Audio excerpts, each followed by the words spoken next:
No, it's a fan side chat. It's November. It's the Mid-North Coast. It's called a place-based solution. Yeah, okay, see ya. Okay, so we've got our fans. We're ready to go. I'm so excited to introduce you all to Eliza Owen of CoreLogic and Martin Musgrave of PPM Economics. And we're going to have a pretty robust conversation now about housing and all of the things that are living around that subject matter. Hey guys, good to see you. Hi. Great to be here. So that was, and this is my spare fan. We've got fans going on everywhere. Now, I don't expect we're going to have a heated conversation, but I'm prepared if we do need to. So don't hold back if something needs to come out. Eliza, could you tell us a little bit to begin with about who you are and what it is that you do? And I'd also love to know what you're passionate about. Yeah, great. Thank you so much. And thanks for having me today. So I am the head of research at CoreLogic in Australia. So for those who aren't familiar with CoreLogic, we're a leading property data and analytics company. Within CoreLogic, I have the awesome job of just being able to pick up all of the incredibly sophisticated and timely analytics that we produce on the housing market and report on them, report on the story of what's going on, which obviously since late 2020 has been an enormous housing boom that has been fairly broad-based and has reached most markets of Australia and certainly the Mid-North Coast region as well. So I think having started this kind of work through 2012 is probably when I started really getting into data and analytics around the housing market.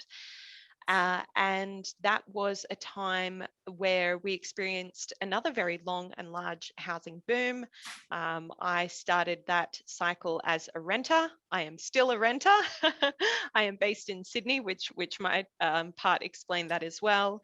But as a result, economics is sort of the field that I studied, and housing affordability has been an issue that I'm incredibly passionate about, incredibly vocal about, and is something that I devote quite a lot of my time to.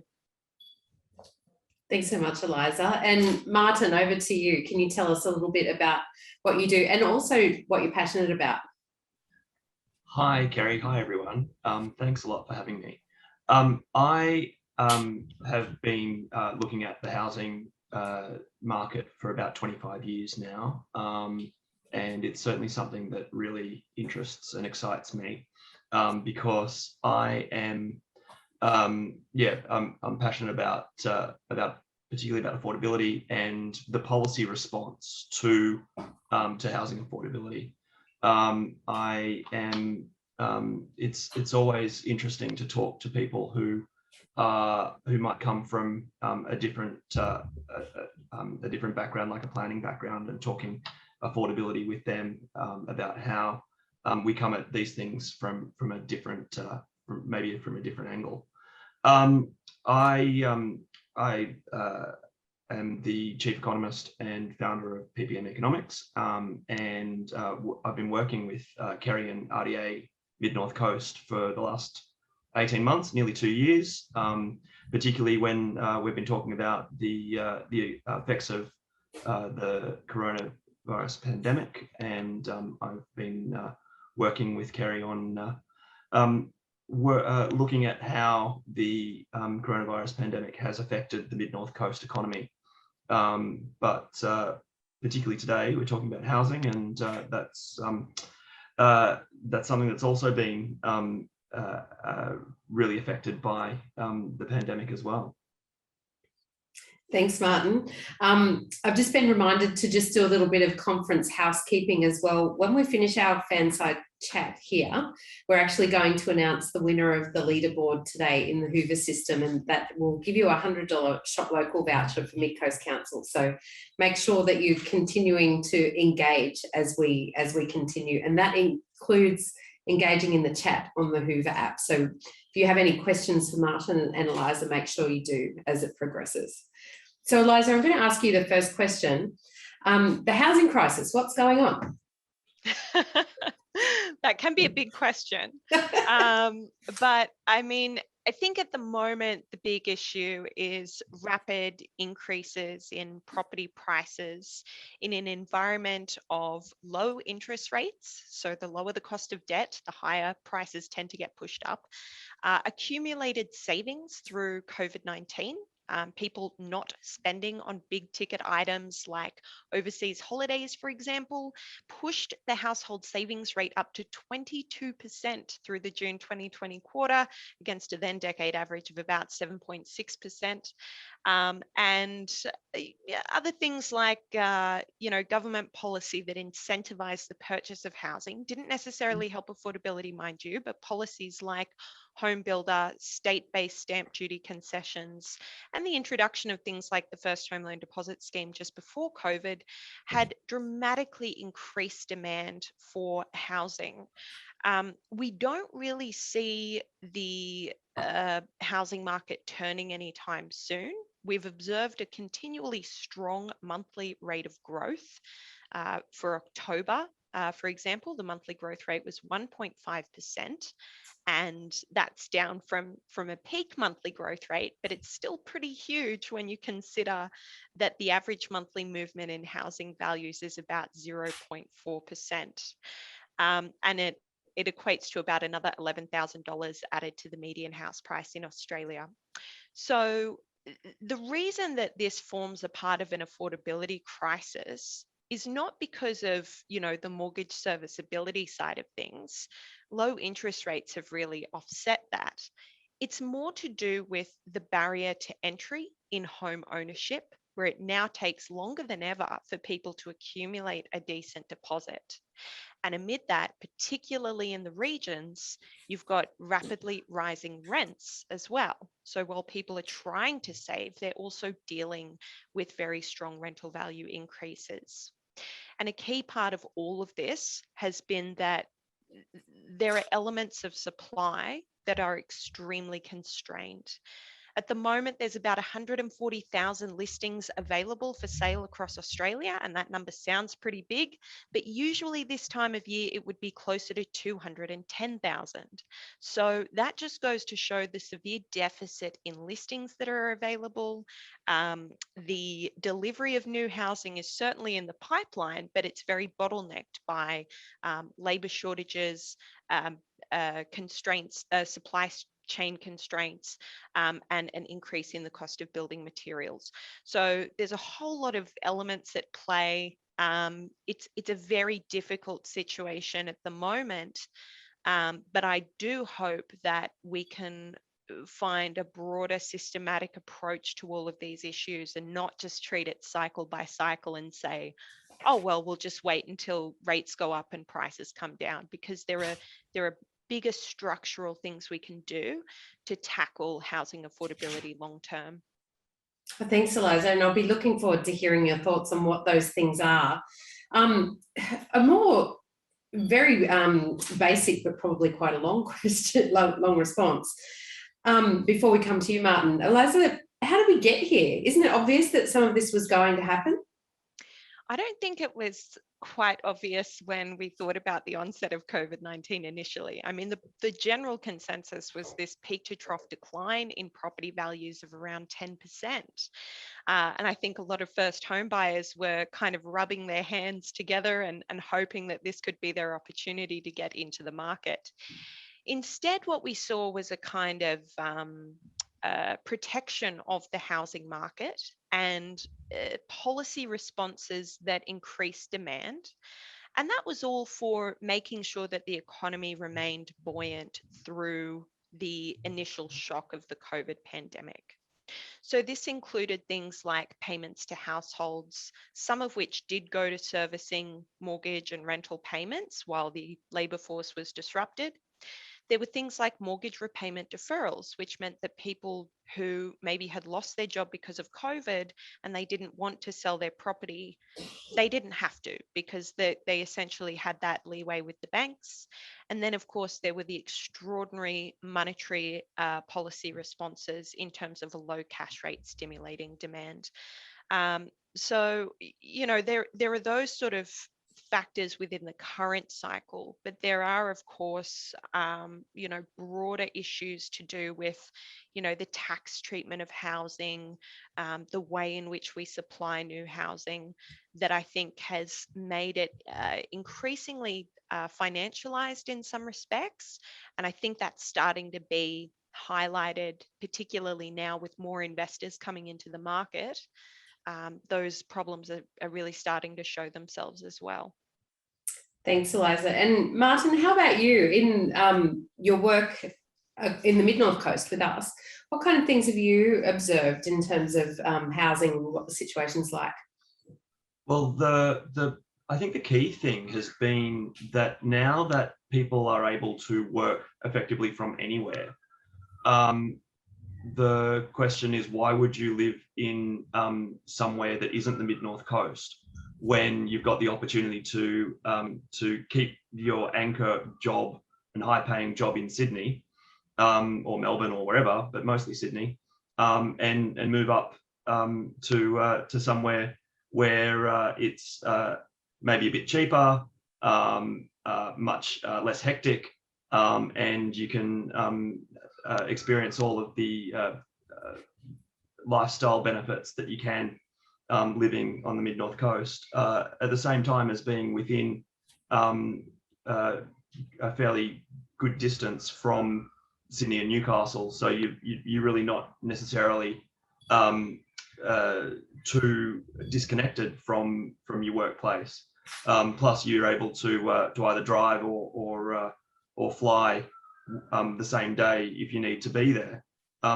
What we saw during the pandemic was organisations like banks being able to overnight allow or have the technology to have their workers go from being in an office with 15 people per little cubicle to being able to work from home. I think that's been a massive game changer, and I think that those kind of trends will continue. And it may mean that instead of what we saw as up to 1.5–2 million people going into the CBD of Sydney every day, commuting in, we're going to see maybe 10 or 20% of those people not being in Sydney, not being in the CBD. If you're gonna be able to work from home, why wouldn't you work from somewhere that's nice? So I think that's one of the trends that I think that started during COVID, and I think it's a trend that we'll see continue out for the next maybe 5 years, maybe 10 years. What I think it does, it presents a whole new challenge for councils, particularly regional councils, who have only just in the last 2 years completed their new housing strategies and their new local planning strategies. I think that they all should be thrown out and started again, because we're really in a whole new world now where we're seeing people being able to move but keep their jobs. This also creates a whole new world of opportunities for people to then transition into their own companies and provide services that were never maybe in the Mid-North Coast. And that way you can get some import replacement. And I think that that's going to be something that will stimulate regional economies for in a way that we probably can't even predict right now into the future.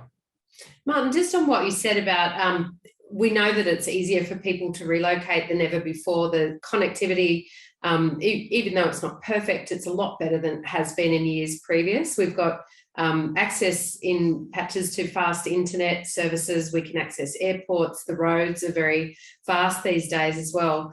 But the relocators that you're talking about are generally more highly skilled people and specialists. What do you think? And I know you're an economist, not a demographer, but I'm sure that you'll have some ideas about this. What do you think this is going to do to the shape of our to the shape of our towns? And who's going to serve my coffee? Well, I think that's actually an interesting question, because what we've seen with the immigration restrictions, and I'd be interested to hear Eliza's take on this as well. With the borders being closed, I think that one of the things so low interest rates has meant that house price increases have happened, but that's all been in an environment with no immigration. When immigration starts up again, we're going to get a whole extra wave of house price increases. But I think what it's going to mean also is that there will be those hospitality jobs that have gone unfilled in the regions, that will. I don't think you'll have a problem with immigration coming back, and students coming back, and your coffee being able to be made by people who used to do it, or the types of people who used to do it, and you might find that you might be paying a little bit more though, because I've heard that there have been that something like 80,000 of the 210,000 current job vacancies are in hospitality Australia-wide, and that hospitality providers are having to pay premiums on top of like $20 to $30 above award, plus sign-on bonuses, plus retention bonuses to waitresses and baristas. So there may be some price pressures to come, but I think that when immigration comes back, we'll see a filtering out, as we do always, with people arriving first in Sydney and then moving out into the regions. I guess when we're talking about those key workers, though, Martin, not only the hospitality workers, but aged care, early childhood services, how are these people going to afford to live in our regions to provide those essential services for us? That's effectively, that's a real major issue, and that's why I'm talking about councils having to throw out their housing studies or housing supply strategies and starting again, because effectively the classic definition of inflation is too much money chasing too few goods. So you can deal with the too much money side of things, and that's when interest rates start to go up, and the Reserve Bank may not do that until 2023, 2024. But you've also got to deal with the supply side. And so we need to be building more houses.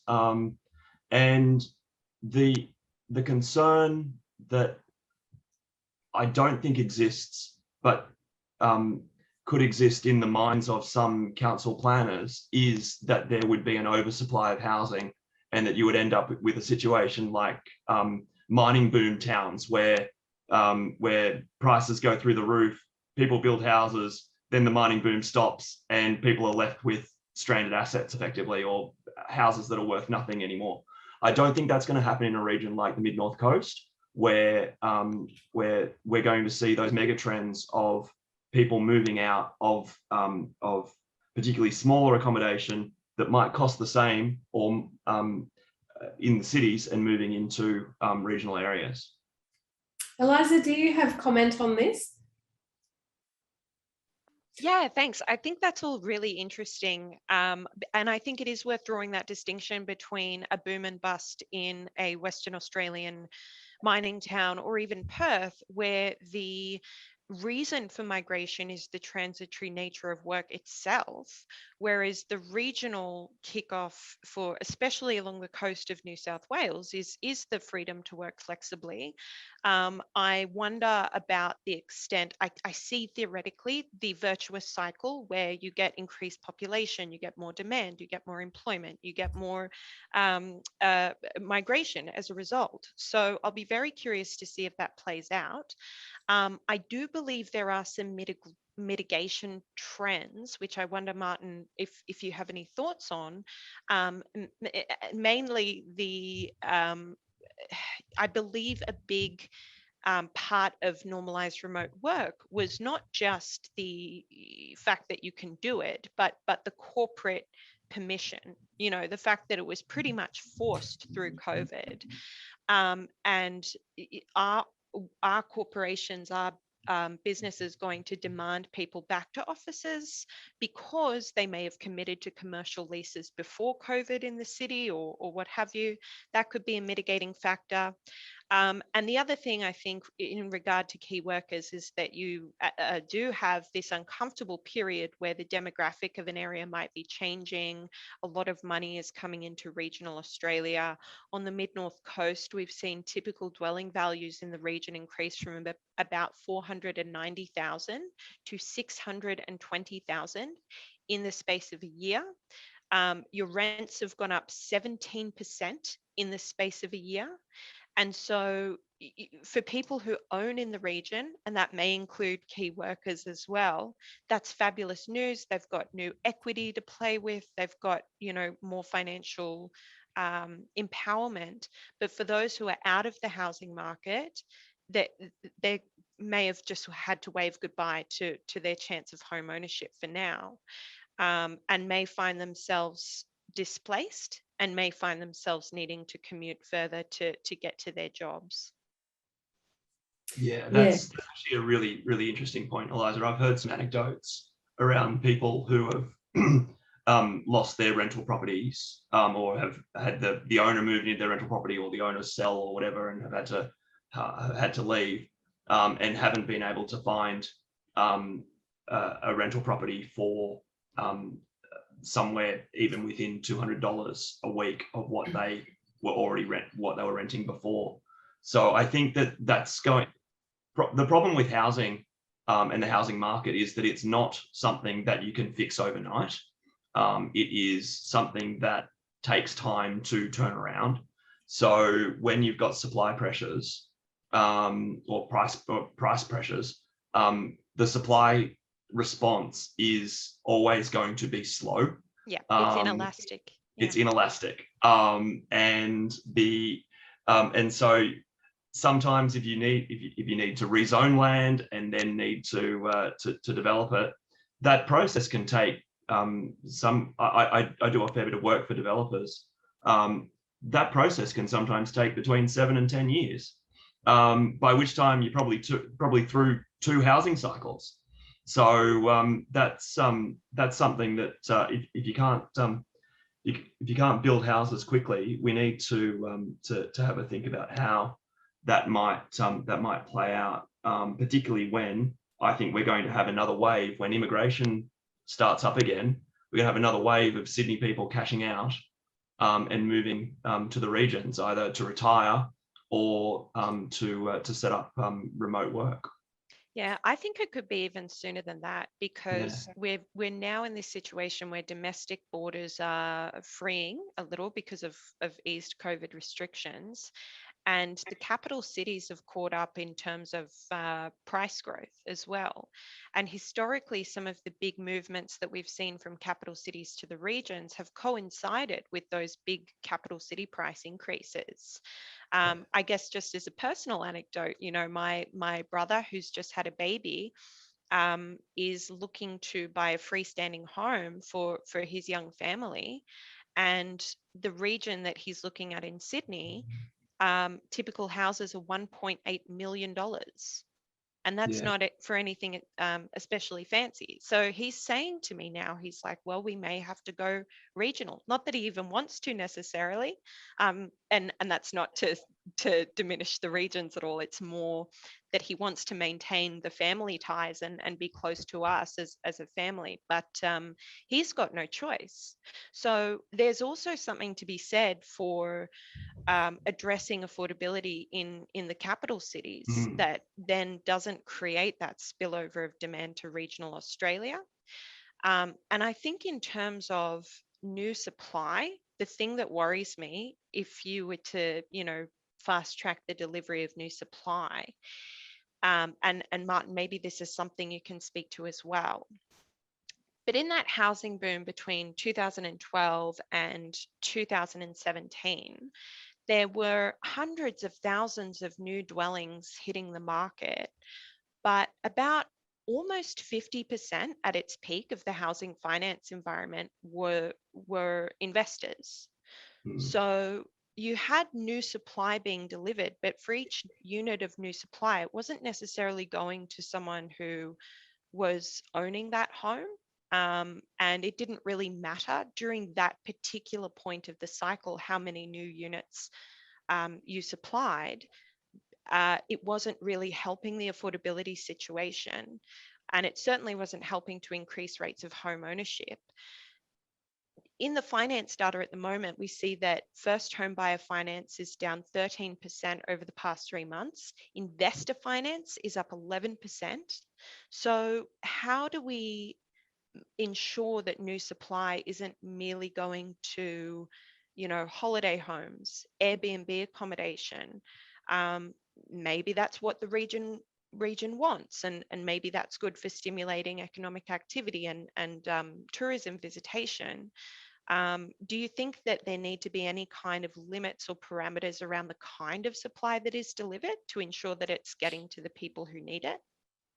I'm more agnostic around who the supply is with, because the way I see it, if an investor buys a house and offers it for rent, then that's possibly a cheaper rental property that's available. Or on the whole, at a macro level, if there's lots of them, can create can lessen the constraints within the rental market, and then that has spillovers for the ownership market as well. So generally, the rental market is I guess a safety valve for the ownership market. So I'm fairly agnostic around who. I'm more about quantity overall rather than who it's supplied by, and I guess I'm also on the side of ensuring that rent then remains affordable, and I know that there's a lot of talk around, and there's the perennial talk when prices start to rise and investors come back into the market around negative gearing. I am one of those who, and I'm not sure if this makes me a pariah or not, but I'm one of those economists who think that negative gearing actually plays a positive role in the housing market, in allowing rental properties to be supplied at a rent lower than they might otherwise be supplied at. I don't think that there's a massive issue of investor property hoarding that a policy response should be made towards. I think mostly, for me, it's around ensuring that there is a supply of housing that comes to an affordable rent, and there are policies that I think that should still be playing a part, like the National Rental Affordability Scheme was a good scheme that both allowed the landlord to negative gear, but also gave them some incentives to rent out the property at 80% of the market value. The sad thing at the moment is that 80% of the market value is still unaffordable in some parts of, and particularly around Port Macquarie and Coffs Harbour, where we've seen rental prices in the last 12 months go up by 30%. Wow. So we're seeing and housing and prices going up by 10% in the last quarter. I think I actually think that there's a role here for councils. I think it's a bit of a wake-up call for councils, because I think that we'll actually start to see, and it should be encouraging for developers and investors to come into the regions to supply housing. But as someone who works with very closely with developers, I see most of the time there being a hostile environment to new supply by local government rather than a welcoming environment. And I think that it's time that the that the attitude changed. Martin, just on the supply conversation though, do you think people are demanding more space than the region can actually bear in their living situations? That's a really interesting question, because I think that what we're maybe going to see is people who could only otherwise afford a small apartment in Sydney, if they're going to move to the regions, they might still be, if they own, they might still be selling for more than they got, like getting change out of moving to a 3-bedroom house in somewhere like Coffs or Port or Nambucca or Bellingen or wherever.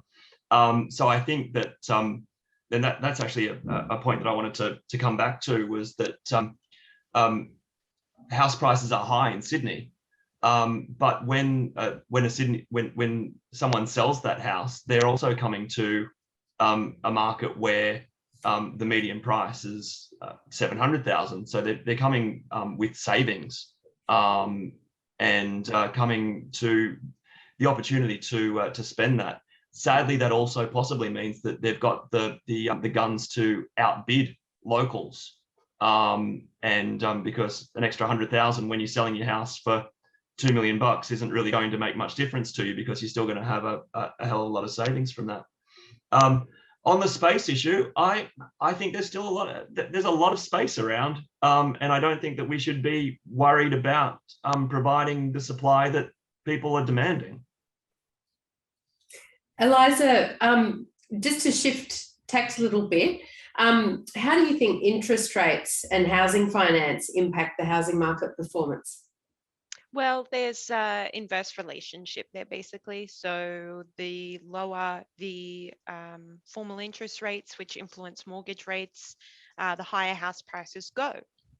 So in the current environment, the RBA has delivered exceptionally expansionary monetary policy on the fronts of, targeting bond yields, the overnight exchange accounts being set at 0%, the cash rate being set at 0.1%. And for a long time, their messaging was that cash rate wasn't moving until 2024. And then all of a sudden, within a matter of days, really, we get a strong inflation read in September. We get a reaction in the bond market, and the RBA is forced to kind of pivot. And after months and months and months of saying 2024, 2024, 2024, they've suddenly opened up their commentary to the possibility that the cash rate could move higher in 2023. So we're already seeing that in mortgage rates, fixed rates are generally bottoming out. The variable rates are likely to follow, and that monetary policy change possibly being brought forward would see a turn in the housing market sooner than expected. And I think it will be interesting to see, Martin, you were talking about the additional demand from overseas migration. We know that when overseas migrants come to Australia, typically they're initially renting. So I think that would definitely put increased pressure on the rental market. There could be a gap between the cash rate going up and that international migration demand pivoting from rents to purchasing. And I think that could have a significant impact on property prices, where we'd probably see them start to trend down from 2023. And it'll be really interesting to see, just how big that decline could be, particularly given the size of the upswing we've seen, where this is the fastest upswing on record for the period of time that it's played out, with an increase of 22% in the space of 13 months. So yeah, it's just been fascinating to watch. And I think it's also going to put a lot of, potential buyers back on the fence and maybe waiting for this property market decline to come about. Martin, do you have any thoughts on that? Yeah, I think that that there's usually a 6 to 12 month lag on capital cities versus the regions as well. So we might not see, what we may see is a continuation of the trend of people cashing out their Sydney home and moving to the regions that lasts longer than the interest rate cycle. So usually it takes a little while, of course, to sell and those sorts of things. So I think that we'll see strong growth happening still through 2023, regardless of in the Mid North Coast, regardless of the situation with interest rates. But Eliza's right. If there may be some fence sitters, there may be some people who do wait out, but history has shown that the longer people wait for a housing bust or for house prices to fall, the more they end up having to save for a deposit. Yeah, that's true. I think one interesting thing about the COVID period was that amid all of these predictions that the property market was going to fall in value, we completely underestimated the institutional response that saved the housing market. Who knows what will come around when the cash rate has to increase? And I think for COVID, you can never be certain of anything anymore. But, there is that kind of analysis from the RBA themselves who have spoken to that relationship between the interest rate and house prices. So I can't see them being bid up too much further once you start to see interest rate rises, save potentially for that overseas demand returning, especially if it's, wealthy overseas investors or wealthy expats. Wealthy expats, I think, will be the main thing. If there are 40,000 people still overseas looking to come home, and that happens, I'm talking maybe per quarter. Then you're talking, is there something like a million Australians overseas in the Australian diaspora? If you're looking, if they come home because they haven't been able to come home for 2 years and they wanted to, and they're selling an overseas property, or they've saved up and they're ready to enter the housing market as soon as they come home, who knows what's going to happen? So I also agree with you around making sure that housing supply stays up around the Sydney market, because otherwise prices will continue to rise in the regions. And I think as far as rings are concerned, if you're looking at concentric rings around Sydney, I think people look for lifestyle, but also look for striking distance as well. And it sort of makes the Mid North Coast a pretty attractive place if you're looking to leave the city, but also retain a tie.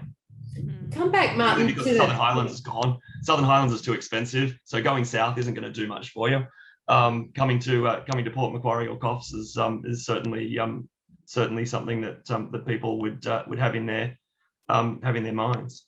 We agree, obviously, and yet only a few years ago, pre-COVID, we were waving the flag for regional relocations, and at that time, working out that the low-hanging fruit, if you like, were the people who were relocators, so they were coming home, they'd already been away, they already knew what it was like to live here, because the research that we'd done had told us that if people were moving here from metros, quite often if the spouse couldn't find a job, then they'd go again, because it was so hard to learn how to live regionally.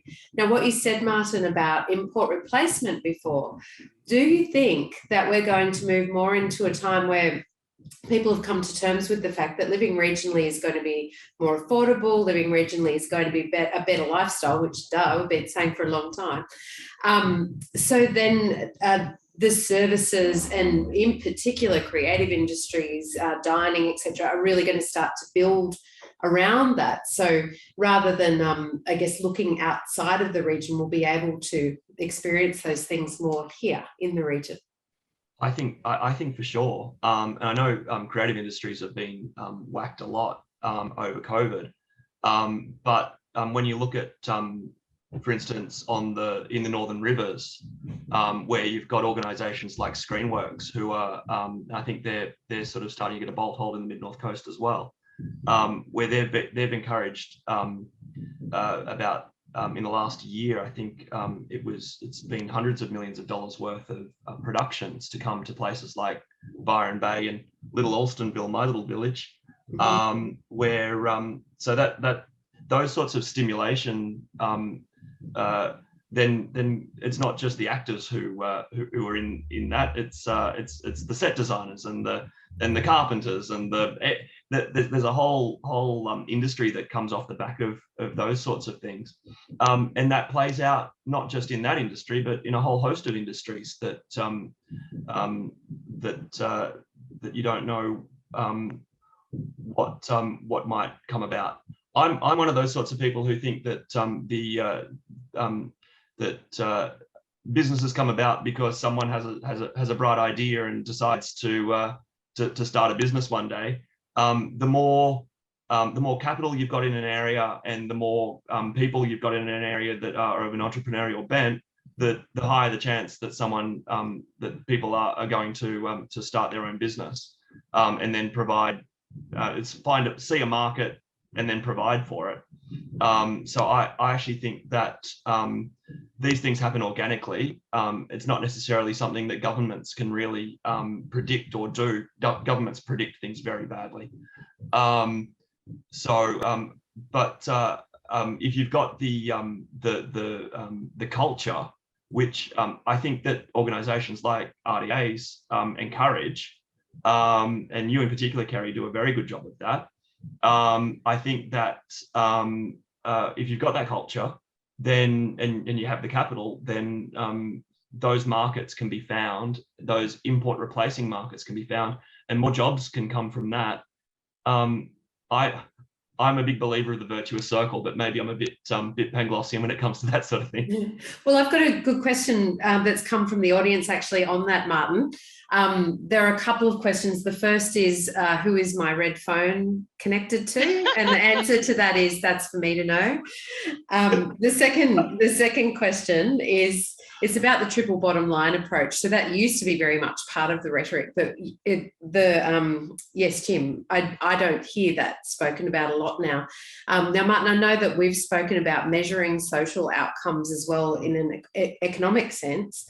So the question is, basically, what are your thoughts on that in respect of housing? How can we start to measure the social in its economic measurement? That's a really good question, and I think that that there is a social aspect to housing that doesn't get picked up. And Eliza and I are economists, and I think that sometimes we tend to, maybe I'm speaking for Eliza and I don't mean to. I tend to look at things, boil things down to economic terms and economic sense. But I think that we are sort of seeing, as we've had some house prices go up and homelessness go up in our region, that does have a social side to it, that needs to be picked up. Measuring that, I'm not sure how you would do that, but that's something that I think we need to sort of pay some attention to. The other thing that I'm also concerned about is social services that might end up getting stretched as immigration sort of takes off in the regions. I know that we have some shiny, bright new hospitals, but I also know that we don't have staff that fills them. So there are issues around service delivery that, and I know that when you move to a regional area, as I look out over my paddock right now, where you're not as connected, you're not as the services aren't as good as they are in the capital cities.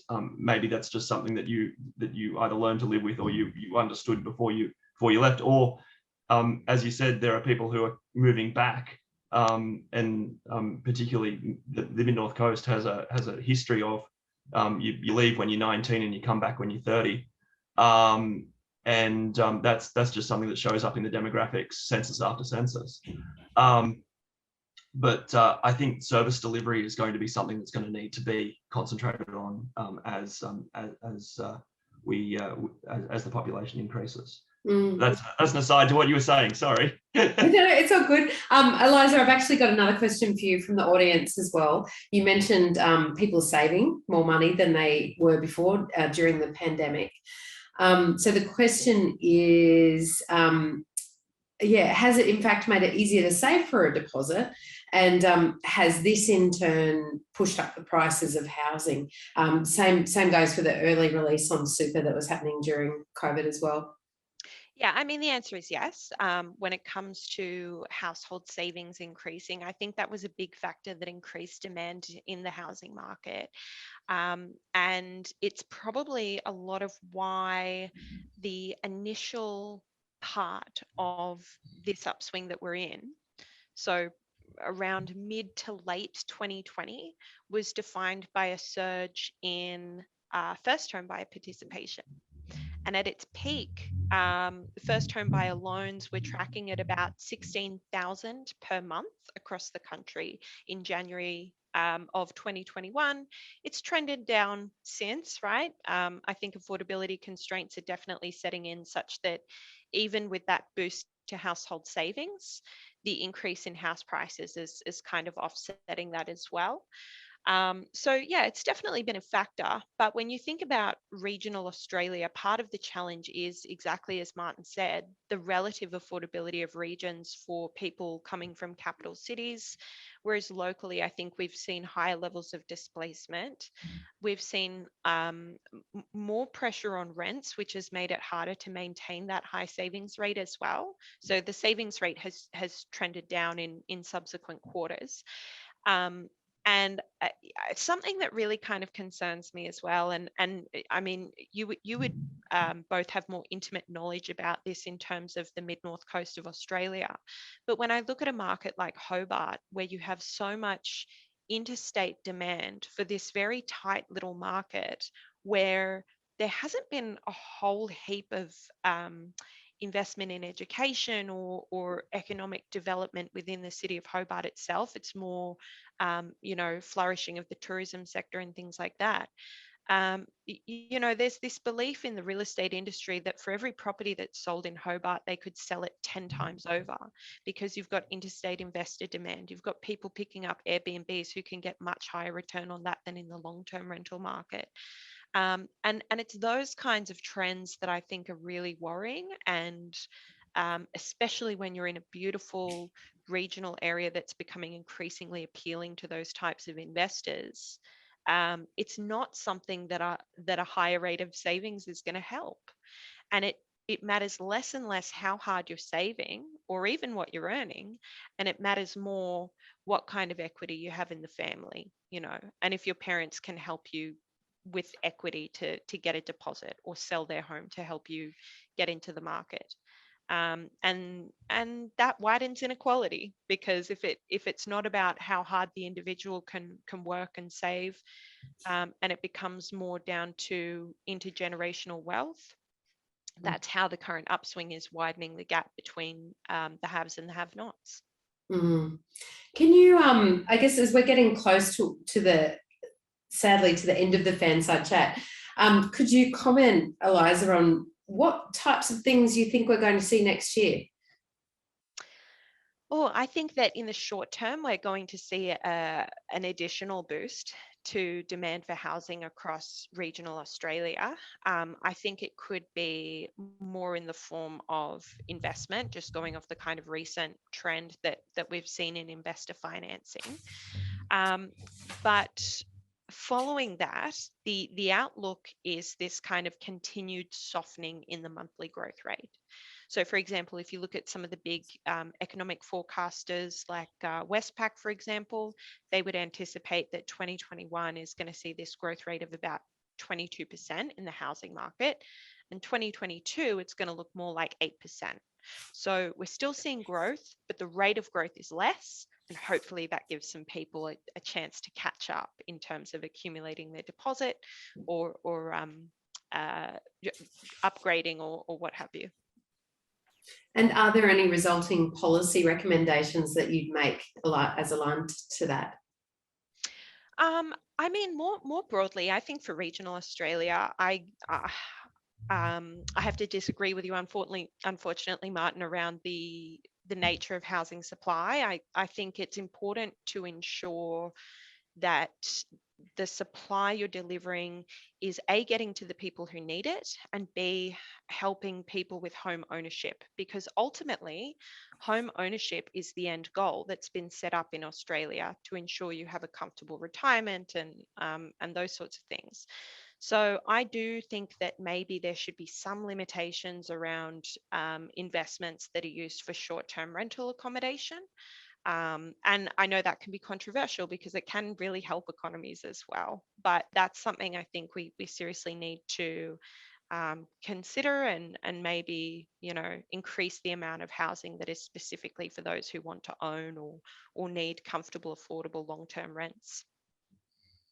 Thanks, Eliza. We could have a debate within itself on the Airbnb conversation, really, couldn't we?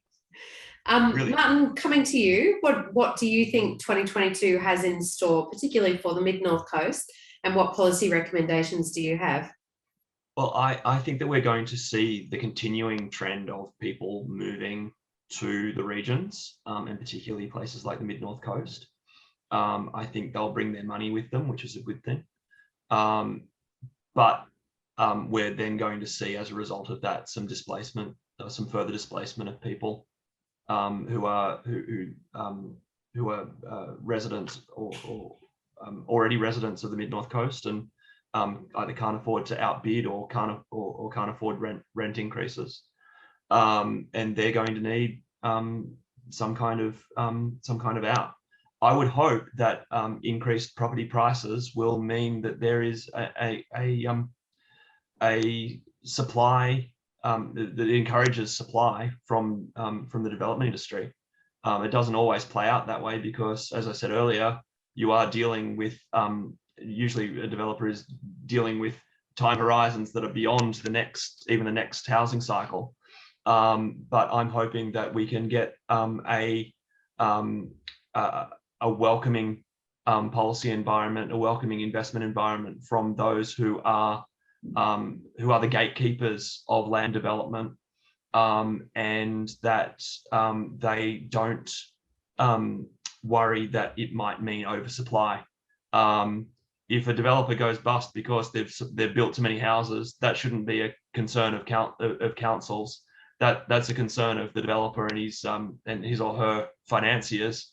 And generally, what happens then is there's a fire sale and someone comes along and gets cheap housing as a result. So if a developer does their dough, it can sometimes be a good thing. So I think that councils shouldn't be afraid to ensure that they more than meet their housing targets, because I think that those sorts of targets need to be thrown out if they're made in the last 2 years and started again. For me, it's mostly about making sure that we can get enough of that supply to go around. I don't think the housing market ever reaches an equilibrium because it's a pretty messy market. It's not the same as a market for wheat or coal. Every house is different, so you're dealing in one of the most heterogeneous markets that there is. And that's why Eliza and I can't really make a prediction one way or the other. You get the classic Economist on the one hand, on the other hand response from us. But policy response, I think the ball's really in the court of local government. Mm-hmm. Thanks, Martin. And Eliza, at the start of the conversation, you said that you're quite passionate about a broader systematic approach. What does that mean to you? I think it is. Either detangling the reliance of retirement and longer term financial well-being, either separating that from home ownership or ensuring more people can achieve home ownership. And that means less investment. And that means minimizing or grandfathering things like negative gearing and capital gains concessions.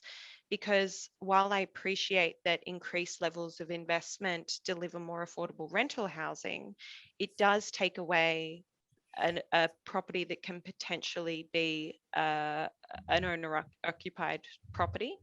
And in doing so, you're actually putting more pressure on the rental market, because for everyone who misses out on an owner-occupied opportunity is either, renting or to some people's lament, still living with their mum and dad. So I think you either need to, it's one thing to tell people to go out and buy their home in order to secure their financial future.